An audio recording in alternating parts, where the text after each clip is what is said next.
Olá, doutores. Continuando aí o nosso estudo do direito civil. Agora nós vamos estudar sobre a tutela, a curatela e a tomada de decisão assistida ou apoiada, certo? Para nós finalizarmos aí o tópico 9 do edital do concurso para o Ministério Público da Paraíba, que vai se realizar agora, dia 21 de maio, a prova. Tá bom? Então, aqueles meus alunos do Everest, por favor, me sigam no YouTube. Me sigam no Instagram, @Prof. Arley Souza. Será um prazer tê-los lá. Esse nosso projeto de estudo está começando agora e ele vai perdurar para sempre, até que todos vocês, meus alunos, consigam ter alcançado o cargo público que vocês tanto almejam. Tá bom? E também os meus alunos aí, que porventura pretendam no futuro ingressar na tentativa de alcançar cargos públicos, né? Meus alunos aí da universidade, da UNP, né? Meus ex-alunos da UFRN, da Uninassal, todos vocês vão ter comigo aqui um projeto de divulgação do conhecimento com a maior qualidade que eu puder produzir dentro das minhas condições aqui de equipamentos, que eu vou cada vez mais melhorar, para que a gente vá aprendendo junto aí, cada vez mais, e se preparando junto, para a tentativa de alcançarmos cada um o cargo público dos sonhos que temos, tá certo? Então, vamos lá, sem maiores delongas, vamos começar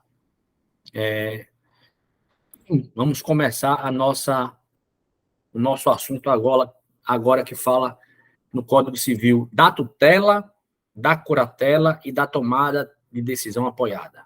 Meus amigos, o Código Civil de 2002, ele regula os temas da tutela, curatela e tomada de decisão apoiada entre os artigos 1728 a 1782. Então, é um número razoável de artigos aí que vocês precisam ler pelo menos uma vez, né, antes da prova do MP da Paraíba, né, para que vocês fiquem cientes do assunto e conheçam a redação legal, certo? É o mais importante a gente compreender como o sistema jurídico funciona, mas ter conhecimento da redação do texto da lei ajuda, porque, vez por outra, o examinador ele pede a literalidade do texto da norma jurídica. Então, a leitura e a releitura e a memorização da forma de exteriorização da norma jurídica, que é o texto normativo, é importante. Tá certo? Beleza? Então, foquem nessa leitura aí. E nós vamos aqui abordar esses temas com vocês, tentando esclarecer aí os possíveis conceitos e dúvidas que venham a surgir. Professor, o que é tutela, professor? Tutela. Eu não sei nem o que é tutela, professor. Veja, tutela é um instituto que visa proteger os titulares de direitos que são menores de idade e se encontram em uma situação de vulnerabilidade, seja pela ausência dos pais ou pela incapacidade dos pais exercerem o poder familiar. Às vezes, um pai por um motivo de saúde, né, ou uma mãe por um motivo de saúde, ou por mesmo um estado de incapacidade, pais viciados em drogas, por exemplo, que ficam incapazes de exercer o poder familiar e têm filhos, o Estado precisa proteger essa criança. O Estado tem um dever de proteger esse menor, proteger a infância. E seja pela ausência dos pais que faleceram, por exemplo, seja pela incapacidade desses pais poderem exercer o poder familiar, é para isso que existe o Instituto da Tutela, certo? O Instituto Jurídico da Tutela. Beleza. O tutor, portanto, meus amigos, ele é o responsável por representar e administrar os bens do tutelado. Tá certo? Então, o tutor, entre aspas, né, é como se fosse o pai, o representante do menor. Tutela, quando fala de tutela, a gente está falando de menores de idade, incapazes, que se encontram em alguma situação de vulnerabilidade pela ausência dos pais ou pela incapacidade, impossibilidade dos pais exercerem o poder familiar. Tá certo? Beleza, professor, beleza. Além disso, né, cabe ao tutor também zelar pelo bem-estar da criança e bem-estar e educação dessa criança, certo? O Código Civil, a Constituição, o Código Civil obedecendo às normas constitucionais de proteção à infância, além também do próprio Estatuto da Criança e do Adolescente tem o dever, nos impõe o dever ao Estado de proteção das crianças, né? Crianças e adolescentes, porque eles são o futuro da nossa nação, o futuro do nosso país, eles precisam ser protegidos, pois eles estão em fase de desenvolvimento intelectual, físico, educacional. Então, a Instituto da Tutela é instituto previsto no direito civil para que aqueles menores que têm patrimônio, né, que precisam ser educados por alguém e não têm os pais para fazer esse papel, o tutor exerce esse papel de representar e administrar os bens do tutelado. Beleza, professor, deu para entender bem aí. O Código Civil estabelece as regras para a nomeação de quem vai ser o tutor, certo? Há regras lá que devem ser seguidas pelo Poder Judiciário, sempre, lembrando, no intuito do melhor interesse da criança, certo? E para ser tutor é preciso ser uma pessoa idônea e que tenha condições de assumir a responsabilidade da tutela. Então, o juiz, ao escolher, ao nomear o tutor, ao definir esse encargo para o tutor, ele tem que levar em conta alguns critérios legais que tentam traduzir, em sua essência, a ideia de se tratar de idoneidade do tutor e capacidade de assumir a responsabilidade da tutela. Também está previsto no Código Civil que o tutor deve prestar contas de sua administração ao juiz e ao Ministério Público, né? Porque o tutor, ele é alguém que não é o proprietário dos bens, ele está administrando bens de menores incapazes, né? Em sendo administrador de bens, em sendo tutor dos menores, tendo o dever de representá-los, de guiar a sua educação, de garantir o sustento desses menores. O tutor exerce vários papéis, e um deles é de administrar os bens. Mas os bens são dele, do tutor? Não. Os bens são do menor, certo? Por isso, surge um encargo, um dever de o tutor prestar contas da administração que está fazendo dos bens do menor ao magistrado, ao Poder Judiciário e ao Ministério Público. Por isso a importância de vocês terem compreensão sobre esse tema, porque é um papel muito importante, muito relevante exercido pelo Ministério Público, esse de fiscalização da tutela. Tá joia? Beleza, professor, tranquilo. Beleza, entendi. Professor, e qual a diferença de tutela para curatela, professor? Eu sempre achei que era a mesma coisa, é parecido. Vejam, meus amigos, a curatela, ela é um instituto semelhante, mas tem uma pequena diferença. Na curatela, o que se visa proteger são interessados de pessoas maiores de idade, certo? Proteger os bens de pessoas que são maiores de idade, que por algum motivo estão ausentes. Nós estudamos a ausência, né? Quem lembra do estudo da ausência? Tivemos aulas sobre isso no nosso curso do Everest, né? E também no curso dos mentores, né? Mentores cursos, em que nós explicamos o Instituto da Ausência, aquela pessoa que, por exemplo, estava numa situação de guerra e depois que a guerra acaba, decorridos 2 anos, ela não reaparece. Essa pessoa é considerada ausente e morta presumida. Nós temos a ausência com decretação de morte presumida e temos a ausência sem decretação de morte presumida. Então, imagine aquela pessoa que desapareceu e não deixou representante, não deixou mandatário, não deixou ninguém, não deixou um procurador para proteger os seus interesses e administrar os seus bens. Bem, essa pessoa que sumiu, né, ela é considerada ausente. E aí, se ela tem bens, os bens delas precisarão ser administrados, né, para que não se percam no tempo, não se deteriorem no tempo. E para isso, para uma pessoa maior de idade que desaparece por algum motivo, que é considerada ausente, existe aí o Instituto da Curatela, tá bom? Portanto, o curador é o responsável por representar a pessoa curatelada e administrar os seus bens. Lembrando que essa pessoa curatelada é alguém maior, né? Que por algum motivo está ausente, certo? Beleza. O Código Civil estabelece regras para a nomeação também do curador, que deve ser pessoa idônea, do mesmo modo que o tutor, certo? E que também tem que ter condições de assumir a responsabilidade de ser curador.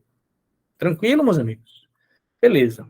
Também está previsto que o curador deve prestar contas ao Ministério Público. Como o curador tanto quanto o tutor, estão administrando bens de outrem, sendo o tutor o administrador dos bens de menores de idade e o curador o administrador de bens de pessoas maiores de idade que estão, por algum motivo, incapazes de administrar seus próprios bens ou ausentes, né? Eles têm o dever de prestar conta desse bem, porque esses bens não são deles, certo? Tranquilo? Beleza, beleza. E, professor, o que é a tal da tomada de decisão apoiada? Eu nunca tinha ouvido falar nisso. Poderia me esclarecer? É outro instituto previsto no Código Civil que busca garantir a autonomia e a participação da pessoa com deficiência na tomada das suas decisões, certo? As pessoas com deficiência, com a mudança e o estatuto da pessoa portadora de deficiência e com a nova visão do Código Civil e com a introdução do Tratado de Direitos Internacionais no ordenamento brasileiro, no Tratado de Direito Internacional no ordenamento brasileiro de proteção às pessoas com deficiência, as pessoas que têm deficiência, elas hoje são consideradas capazes, plenamente capazes em regra, certo? Mas em virtude de algumas dessas deficiências impossibilitarem-nas de tomar a decisão por si, elas precisam de um apoio na tomada dessa decisão. E aí surgiu esse instituto, recente até no Código Civil, pós-2015, chamado Tomada de Decisão Apoiada. É um instituto que busca garantir a autonomia e a participação da pessoa com deficiência na tomada de decisões que vai refletir na sua vida, né? Na tomada de decisões na sua vida. Tá bom? Então, esse instituto é muito importante, porque também o Ministério Público atua nesse tipo de demanda. Então, a importância da gente conhecer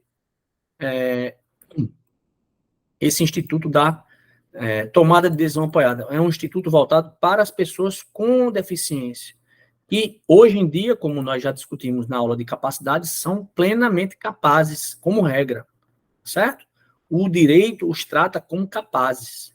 E em os tratando como capazes, eles tomam decisões na sua vida, né? E em tomando decisões, a depender da limitação que eles tenham, da deficiência que eles tenham, eles poderão fazer uso do Instituto da Tomada de Decisão Apoiada, que nós vamos estudar todos os dispositivos legais em alguns minutos.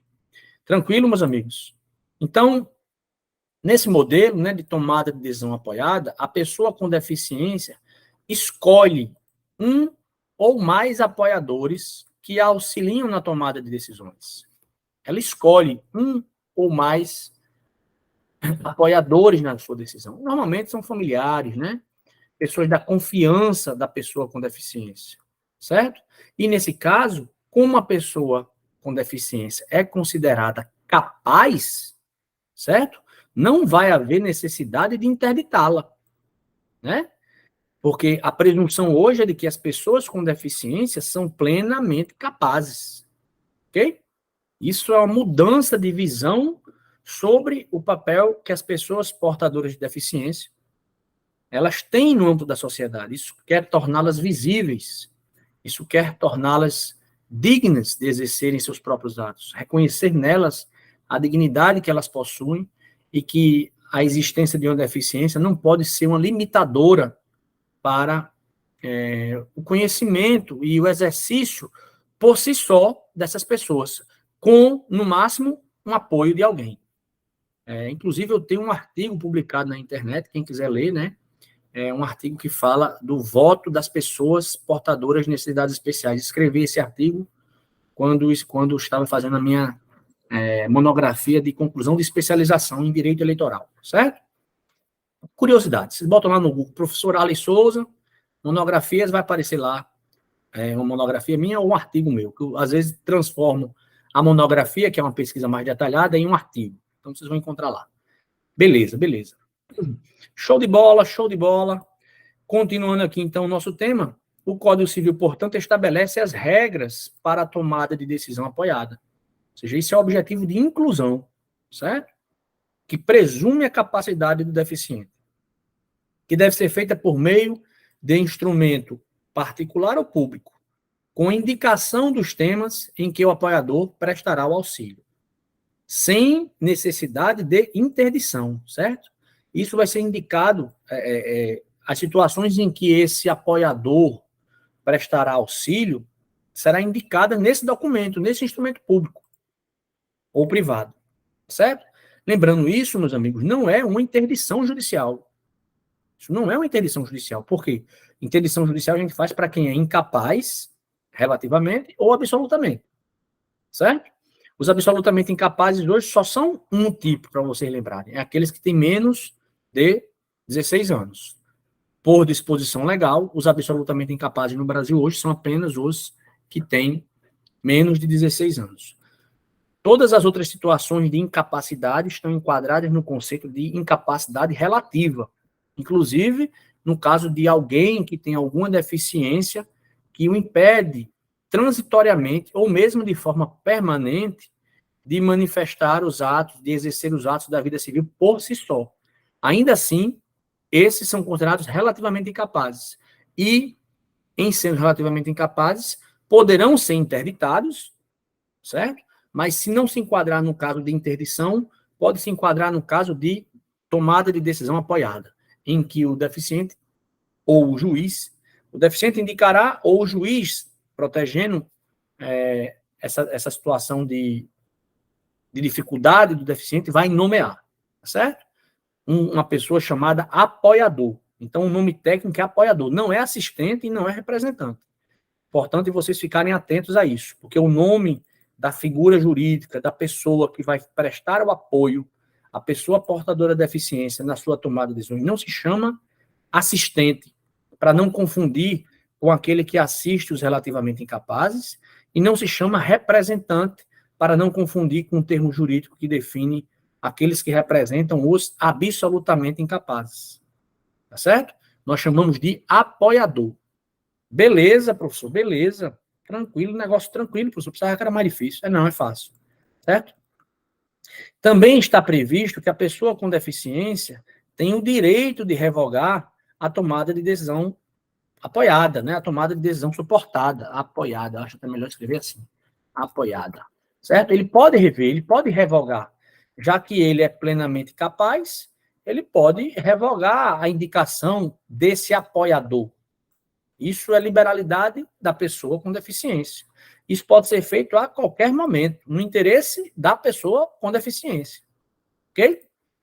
Beleza, meus amigos. O objetivo, portanto, desses institutos é garantir a proteção dos interesses das pessoas em situação de vulnerabilidade, bem como a participação e autonomia das pessoas com deficiência na tomada de decisões que vão fazer ao longo da sua vida. Já que, repito, o tratado internacional que foi, inclusive, introjetado no Brasil com hierarquia de emenda à Constituição, o Tratado Internacional de Proteção das Pessoas com Deficiência, não autoriza mais essa designação pejorativa que outrora era permitida pelo nosso ordenamento jurídico, de designar o deficiente como alguém incapaz, certo? O objetivo foi justamente acabar com essa estigmatização que os deficientes sofriam pela sua condição de deficiência, que, em regra, né, não os tornam incapazes de exercer a vida civil, certo? Autorizam os que exerçam a vida civil, desde que com apoio, né? Por isso a tomada de decisão apoiada. E aí agora nós vamos dar uma lidazinha aqui nas disposições normativas sobre o tema, certo? Então vamos lá.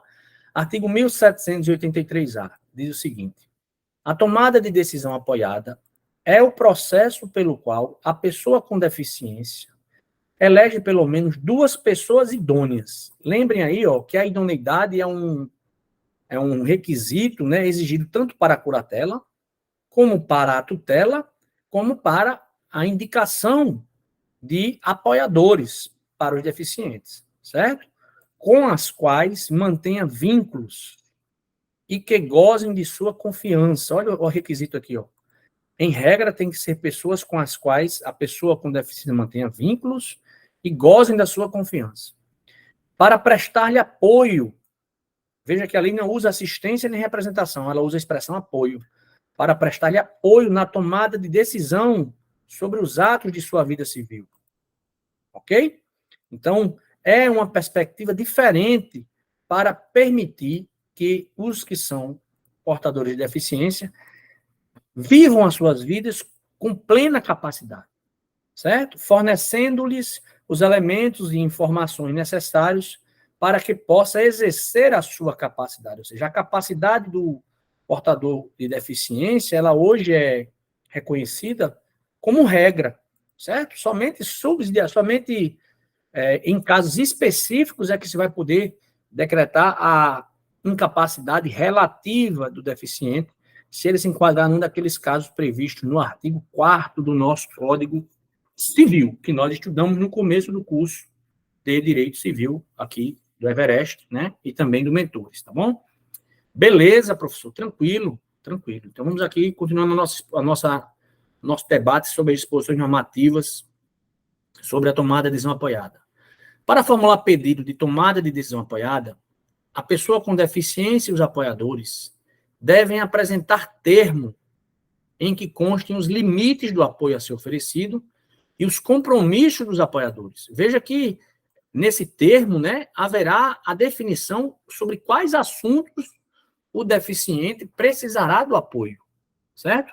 Inclusive, também deve constar desse termo o prazo de vigência desse acordo e o respeito à vontade, aos direitos e aos interesses da pessoa que devem apoiar. Ou seja, o apoiador, ele não manda no deficiente, certo? Ele não é a pessoa que vai mandar no deficiente. O deficiente, ele é capaz. Ele é considerado plenamente capaz. A presunção é de que ele é capaz.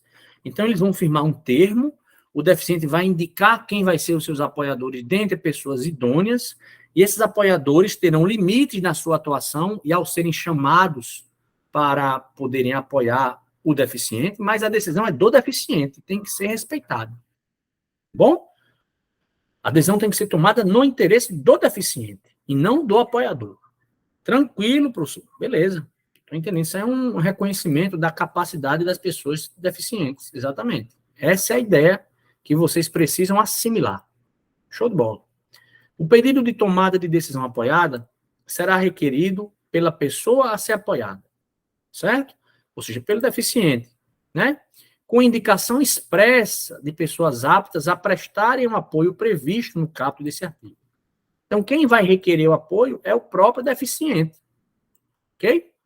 Requererá esse apoio, essa tomada de decisão apoiada. Antes de se pronunciar sobre o pedido de tomada de decisão apoiada, isso é feito ao magistrado, né? O juiz vai ser assistido por uma equipe multidisciplinar, vai ter a oitiva do Ministério Público, por isso vocês aí do Everest que vão fazer o concurso, meus amigos, vocês têm que estar atentos nessas disposições legais, porque o MP tem um papel relevantíssimo nesse tipo de procedimento administrativo. Procedimento administrativo judicial, né? Porque se fôssemos classificar, poderia estar classificado aí pela sua essência, né? Em um procedimento de jurisdição voluntária, né? Em tese, certo? Mas é um instituto novo, né? Que ainda está sendo criada a jurisprudência, está sendo, diríamos assim, muito cobrado em concurso, porque é novo, né? 2015 para cá é algo ainda novo, tá bom? Então, antes de se pronunciar sobre o pedido de tomada de decisão apoiada, o juiz, assistido por uma equipe multidisciplinar, após a oitiva do Ministério Público. Professor, o que é oitiva? Eu não sei nem o que é isso.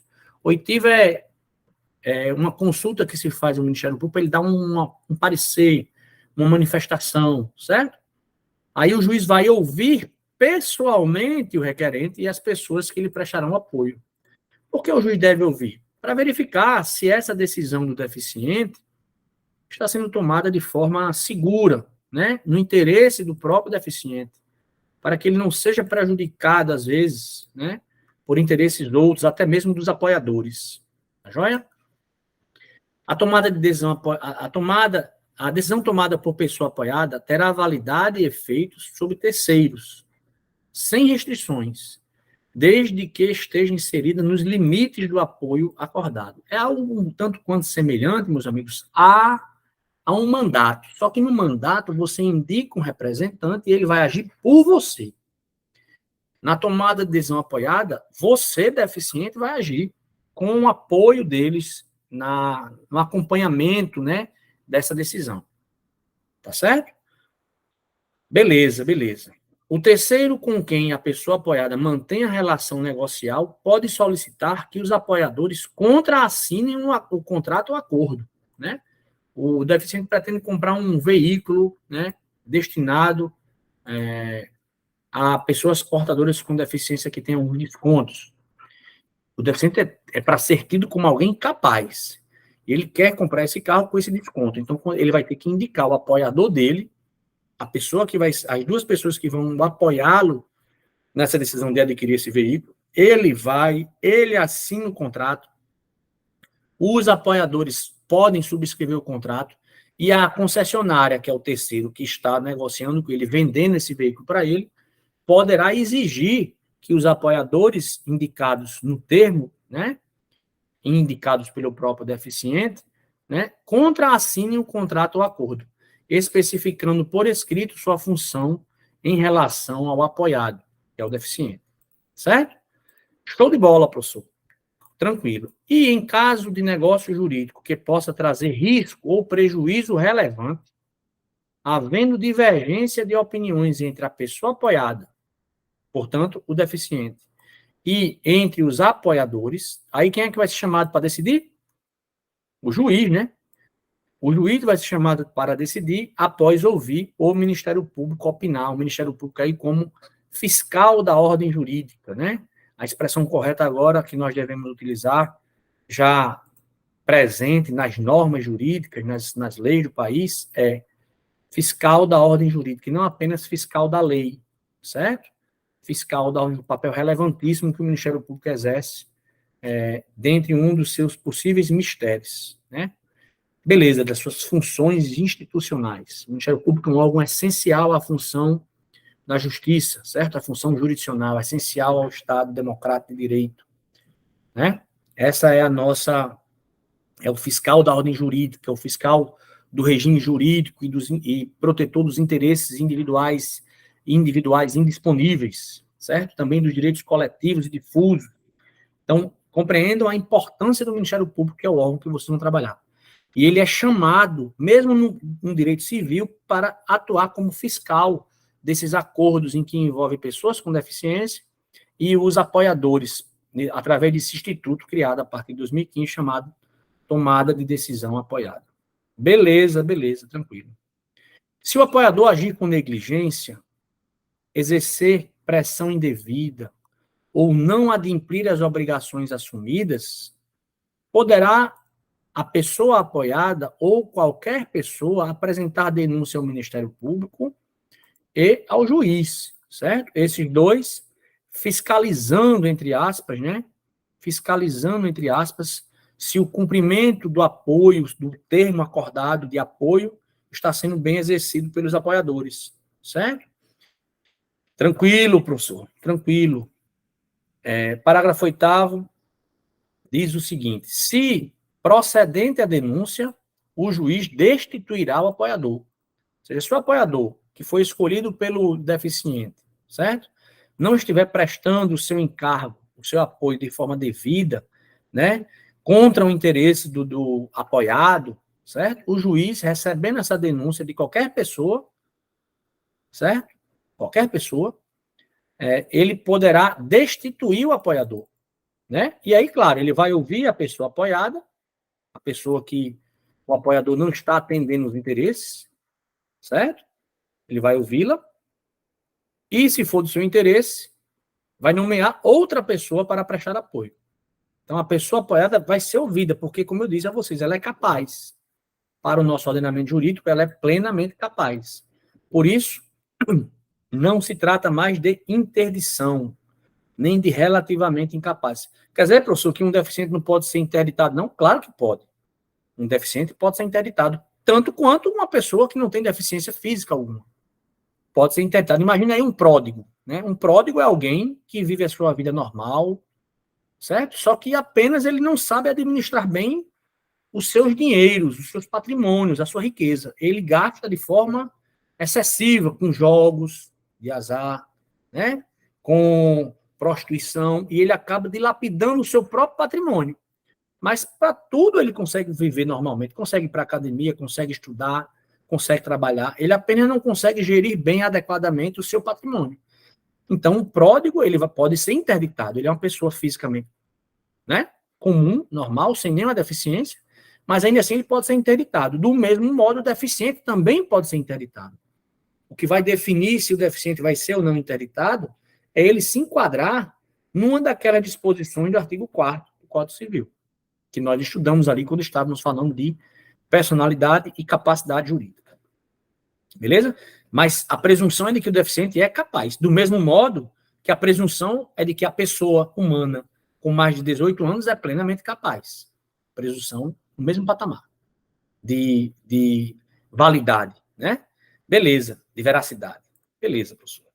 A pessoa apoiada pode, a qualquer tempo, solicitar o término do acordo firmado em processo de tomada de decisão apoiada. Então, se por em algum momento a pessoa apoiada, ou seja, o deficiente, quiser solicitar o término desse contrato, desse processo, desse acordo firmado de decisão apoiada, ele pode fazer. O apoiador pode solicitar ao juiz a exclusão de sua participação do processo de decisão apoiada. O apoiador também pode pedir para sair. Se ele não puder mais exercer o encargo, né? Se ele não puder mais acompanhar o deficiente, exercer bem esse papel de apoiador nas decisões do deficiente, ele pode solicitar ao juiz o seu desligamento, tá certo? Sendo o seu desligamento condicionado à manifestação do juiz sobre a matéria. Claro, o juiz, quando ele fizer esse pedido ao juiz, o juiz vai ter que decidir, né? Se vai acolher ou não. Tem que ver os motivos também, para também não desobrigar o que fez o acordo apoiado, ser um motivo razoável e justo, certo? É fiscalizado esse procedimento pelo Poder Judiciário, com intervenção oitiva do Ministério Público. Beleza. E aí, o parágrafo 11 diz o seguinte: aplicam-se a tomada de decisão apoiada no que couber, as disposições referentes à prestação de contas na curatela. Tanto a curatela, eu falei a vocês, como na tutela, quem administra os bens de outrem é obrigado a prestar contas dessa administração dos bens de outrem. O tutor administra os bens e a vida dos menores de idade. O curador administra os bens, patrimônio, daqueles que são maiores de idade, que por algum motivo estão ausentes ou relativamente incapazes, mas são maiores de idade.